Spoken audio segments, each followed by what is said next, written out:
Well, welcome back.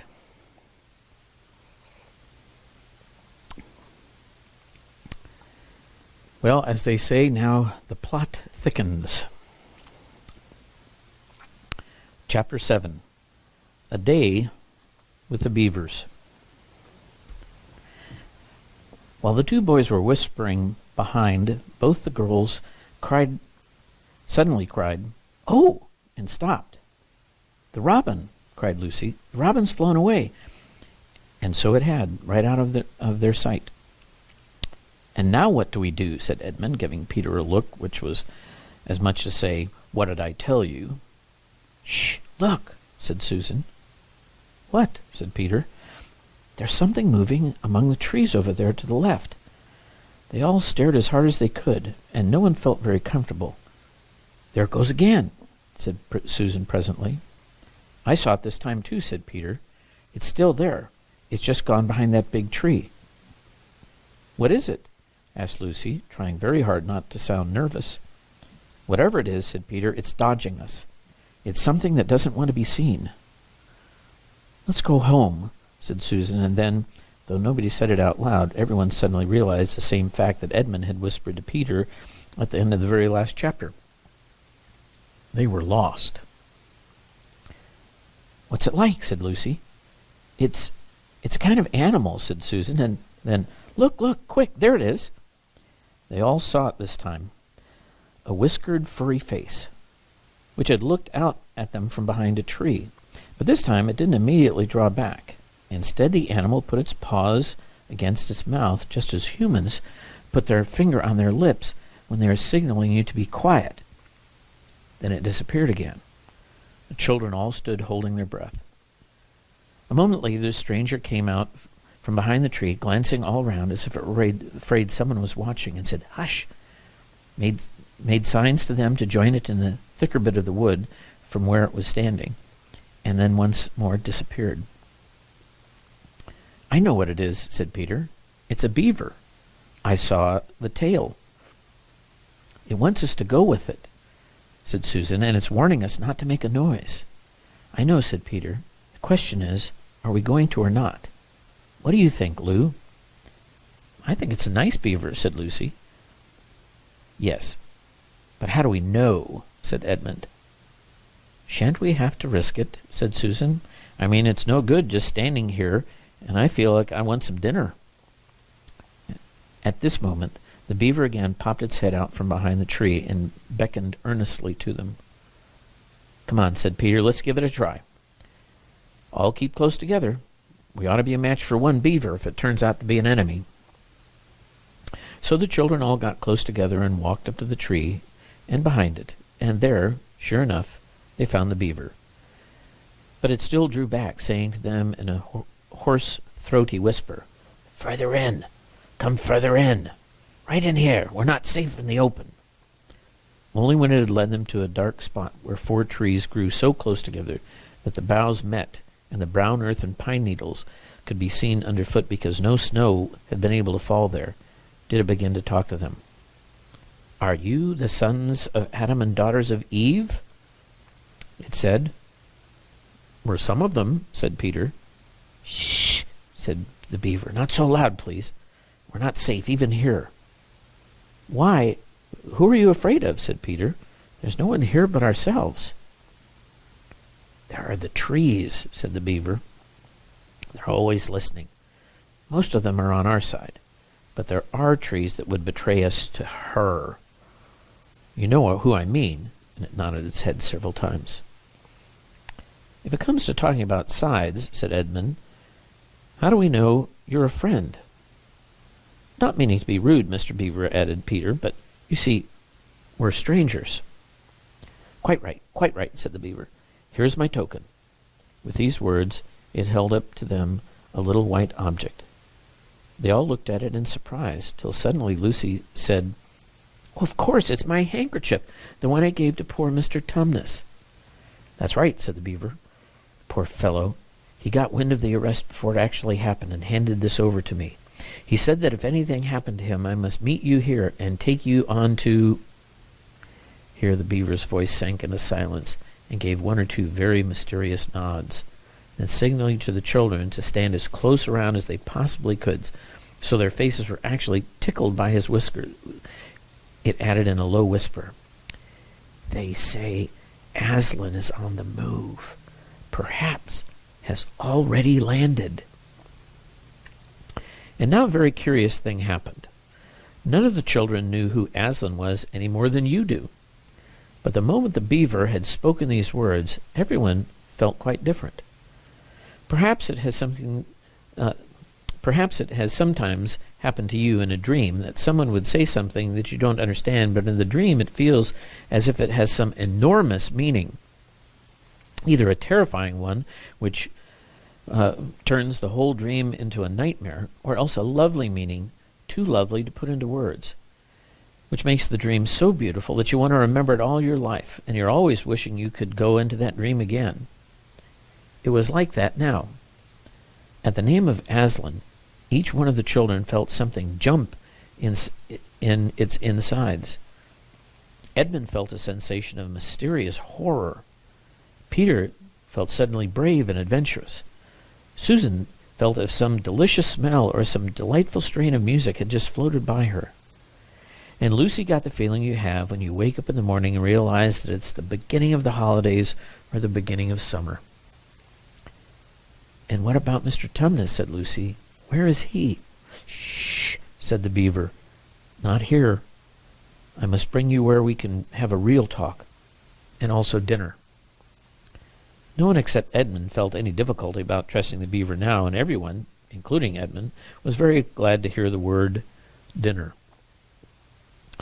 They therefore all hurried along behind their new friend, who led them at a surprisingly quick pace, and always in the thickest parts of the forest, for over an hour. Everyone was feeling very tired and very hungry, when suddenly the trees began to get thinner in front of them, and the ground to fall steeply downhill. A minute later they came out into the open sky. The sun was still shining, and they found themselves looking down on a fine sight. They were standing at the edge of a steep, narrow valley, at the bottom of which ran, at least it would have been running if it hadn't been frozen, a fairly large river. Just below them a dam had been built across the river, and when they saw it, everyone suddenly remembered that, of course, beavers are always making dams, and felt quite sure that Mr. Beaver had made this one.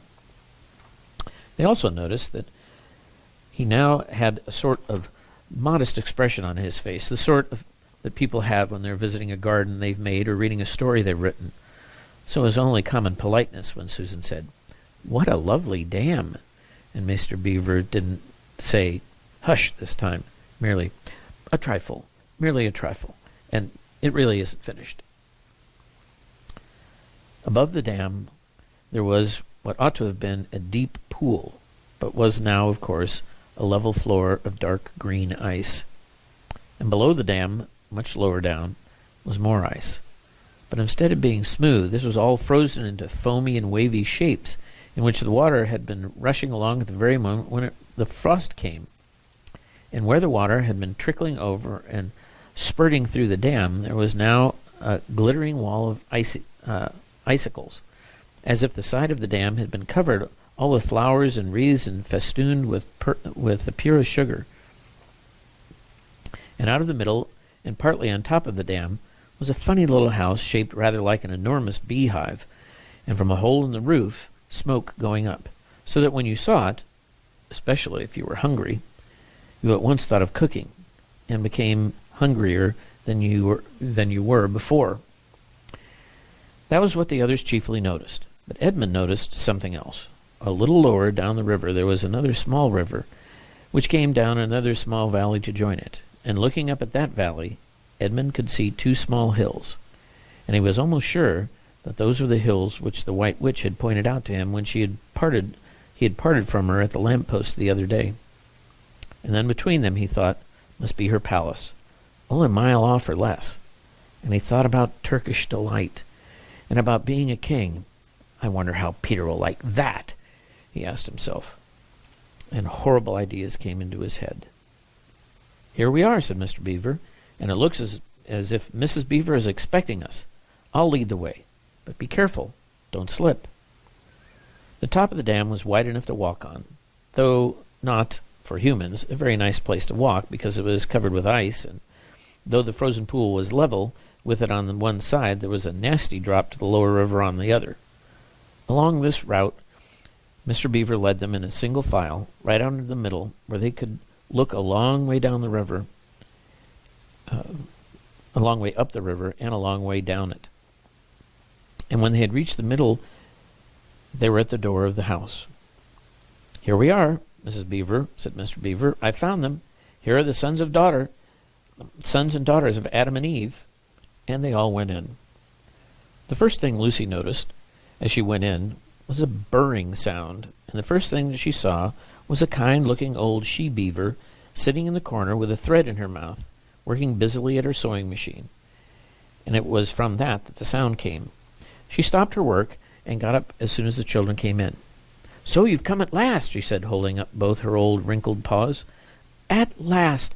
To think that I ever should live to see this day. The potatoes are boiling and the kettle singing, and I dare say, Mr. Beaver, you'll get us some fish." "That I will," said Mr. Beaver, and he went out of the house. Peter went with him, and across the ice of the deep pool to where there was a little hole in the ice, which he kept open every day with his hatchet. They took a pail with them. Mr. Beaver sat down quietly at the edge of the hole. He didn't seem to mind being so chilly, looked hard into it, and then suddenly shot at his paw, and before you could say Jack Robinson, had whisked out a beautiful trout. He did it over and over again until they had a fine catch of fish. Meanwhile, the girls were helping Mr. Beaver to fill the kettle and lay the table and cut the bread and put the plates in the oven to heat and draw a huge jug of beer for Mr. Beaver from a barrel which stood in one corner of the house, and to put on the frying pan and to get the drippings hot. Lucy thought the Beavers had a very snug little home, though it was not at all like Mr. Tumnus's cave. There were no books or pictures, and instead of beds there were bunks, like on board ship, built into the wall. And there were hams and strings of onions hanging from the roof, and against the walls were gum boots and oilskins and hatchets and a pair of shears and spades and trowels and things for carrying mortar in, and fishing rods and fishing nets and sacks. And the cloth on the table, though very clean, was very rough. Just as the frying pan was nicely hissing, Peter and Mr. Beaver came in with the fish, which Mr. Beaver had already opened with his knife and cleaned out in the open air. You can think how good the new-caught fish smelled when they were frying, and how hungry the children longed for them to be done, and how very much hungrier still they had become before Mr. Beaver said, "Now, we're nearly ready." Susan drained the potatoes and then put them all back in the empty pot to dry on the side of the range, while Lucy was helping Mrs. Beaver to dish up the trout, so that in a few minutes everyone was drawing up their stools. It was all three-legged stools in the Beaver's house, except for Mrs. Beaver's own special rocking chair beside the fire, and preparing to enjoy themselves. There was a jug of creamy milk for the children. Mr. Beaver stuck to beer, and a great big lump of deep yellow butter in the middle of the table, from which everyone took as much as he wanted to go with his potatoes. And all the children thought, and I agree with them, that there's nothing to beat good freshwater fish if you can eat it when it has been alive half an hour ago and it has come out of the pan half a minute ago. And when they had finished the fish, Mrs. Beaver brought unexpectedly out of the oven a great and glorious sticky marmalade roll, steaming hot, and at the same time moved the kettle onto the fire, so that when they had finished the marmalade roll, the tea was made and ready to be poured out. And when each person had got his or her cup of tea, each person shoved back his or her stool so as to be able to lean against the wall, and gave a long sigh of contentment. "And now," said Mr. Beaver, pushing away his empty beer mug and pulling his cup of tea towards him, "if you'll just wait till I've got my pipe lit up and going nicely, why now we can get to business. It's snowing again," he added, cocking his eye at the window. "That's all the better, because it means we shan't have any visitors. And if anyone should have been trying to follow you, he won't find any tracks." Chapter 8. What happened after dinner. "And now," said Lucy, "do please tell us what happened to Mr. Tumnus." That's bad, said Mr. Beaver, shaking his head. That's a very, very bad business. There's no doubt he was taken off by the police. I got that from a bird who saw it done.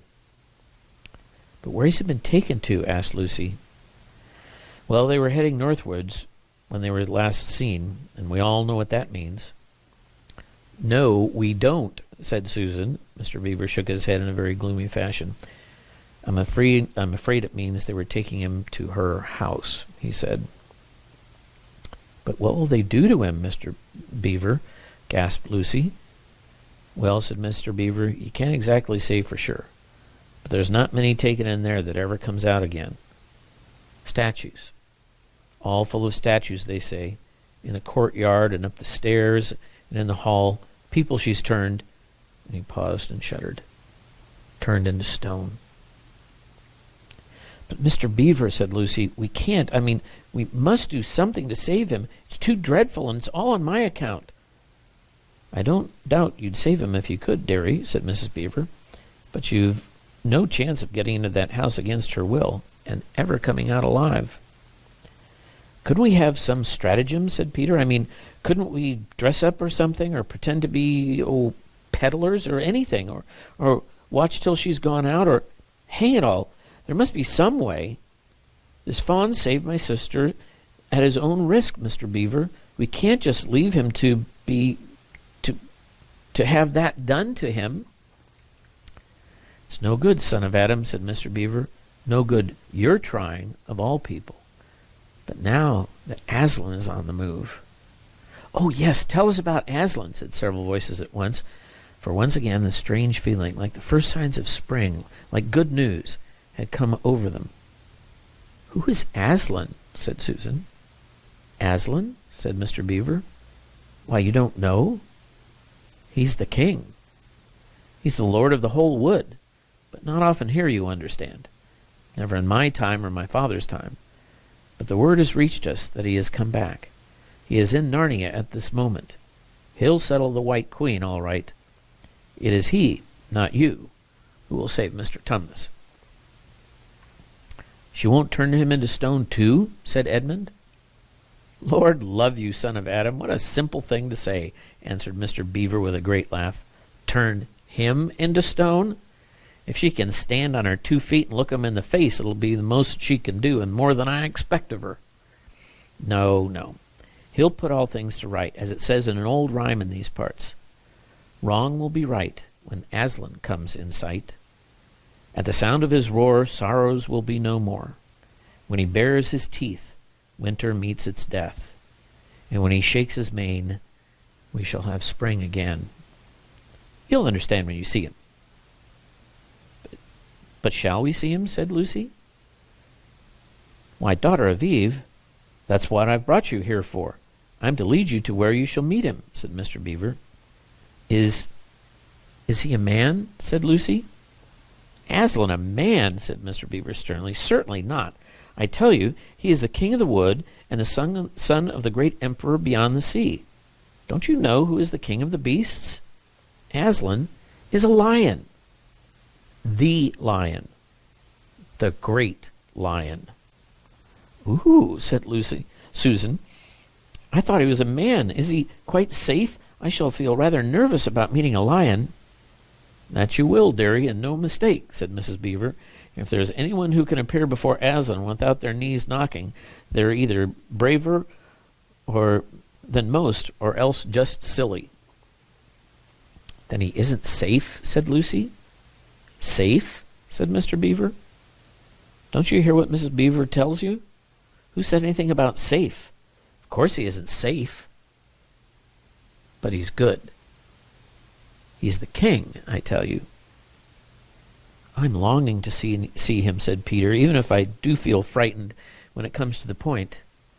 That's right, son of Adam, said Mr. Beaver, bringing his paw down on the table with a crash, made all the cups and saucers rattle. And so you shall. Word has been sent that you are to meet him, tomorrow if you can, at the stone table. Where's that? Said Lucy. I'll show you, said Mr. Beaver. It's down the river, a good step from here. I'll take you to it. But meanwhile, what about poor Mr. Tumnus? Said Lucy. The quickest way we can help him is by getting going to meet Aslan, said Mr. Beaver. Once he's with us, then we can begin doing things. Not that we don't need you, too. There's another old of the old rhymes. When Adam's flesh and Adam's bone sits on Cair Paravel enthroned, the evil time will be over and done. So things must be drawing near their end now. Now that he's come and you've come. We've heard of Aslan coming into these parts before, long ago. Nobody can say when. But there's never been anyone of your race here before. That's what I don't understand, Mr. Beaver, said Peter. I mean, isn't the White Witch herself human? She'd like us to believe it, said Mr. Beaver, and it's on that basis she claims to be queen. But she's no daughter of Eve. She comes from your father Adam, here Mr. Beaver bowed, your father Adam's first wife. Her they called Lilith, and she was one of the jinn. That's what she comes from on one side, and on the other she comes from the giants. No, there isn't a drop of real human blood in the witch. That's why she's bad all through, Mr. Beaver, said Mrs. Beaver. True enough, Mrs. Beaver, he replied. There may be two views about humans, meaning no offense about present company, but there is no two view about things that look like humans and aren't. I've known good dwarfs, said Mrs. Beaver. So have I, now you come to speak of it, said her husband, but precious few, and they were the ones least like men. But in general, take my advice. When you meet anything that's going to be human and isn't yet, or used to be human once and isn't now, or ought to be human and isn't, you keep your eyes on it and feel for your hatchet. And that's why the witch is always on the lookout for any humans in Narnia. She's been watching for you this many a year, and if she knew that there were 4 of you, she'd be even more dangerous still. What's that to do with it? Asked Peter. Because of another prophecy, said Mr. Peter. Down at Cair Paravel, that's the castle on the sea coast down at the mouth of the river, which ought to be the capital of the whole country if all was as it should be. Down at Cair Paravel, there are 4 thrones, and it's a saying in Narnia time out of mind that when 2 sons of Adam and 2 daughters of Eve sit on those 4 thrones, then it will be the end not only of the White Witch's reign, but of her life. And that's why we had to be so cautious as we came along. For if she knew about you 4, your lives wouldn't be worth a shake of my whiskers. All the children had been attending so hard to what Mr. Beaver was telling them that they had not noticed something else for a long time. Then, during the moment of silence that followed his last remark, Lucy suddenly said, I say, where's Edmund? There was a dreadful pause, and then everyone began asking, who saw him last? How long has he been missing? Is he outside? And then all rushed to the door and looked out. The snow was falling thickly and steadily, and the green ice of the pool had vanished under a thick white blanket. And from where the little house stood at the center of the dam, you could hardly see either bank. Out they went, plunging well over their ankles in this soft new snow, and went round the house in every direction. Edmund! Edmund! They called till they were hoarse. But the silent falling snow seemed to muffle their voices, and there was not even an echo in answer. How perfectly dreadful, said Susan, as they come back in despair. Oh, I wish we'd never come. What on earth are we to do, Mr. Beaver? Said Peter. Do? Said Beaver, who was already putting on his snow boots. Do? We must be off at once. We haven't a moment to spare. We'd better divide into 4 search parties, said Peter, and all go in different directions. Whoever finds him must come back here at once. And search parties, son of Adam? said Mr. Beaver. What for? Why, to look for Edmund, of course. There's no point in looking for him, said Mr. Beaver. What do you mean, said Susan. He can't be far yet, and we've got to find him. What do you mean to say when there's no use looking for him? The reason there's no use looking, said Mr. Beaver, is that we know already where he's gone. Everyone stared in amazement. Don't you understand, said Mr. Beaver. He's gone to her, to the White Witch. He has betrayed us all. Oh, surely. Oh, really, said Susan. He can't have done that. Can't he, said Mr. Beaver, looking very hard at the three children, and everything they wanted to say died on their lips, for each felt suddenly quite certain inside that this was exactly what Edmund had done. But will he know the way? Said Peter. Has he been in this country before? Asked Mr. Beaver. Has he ever been here alone? Yes, said Lucy, almost in a whisper. I'm afraid he has.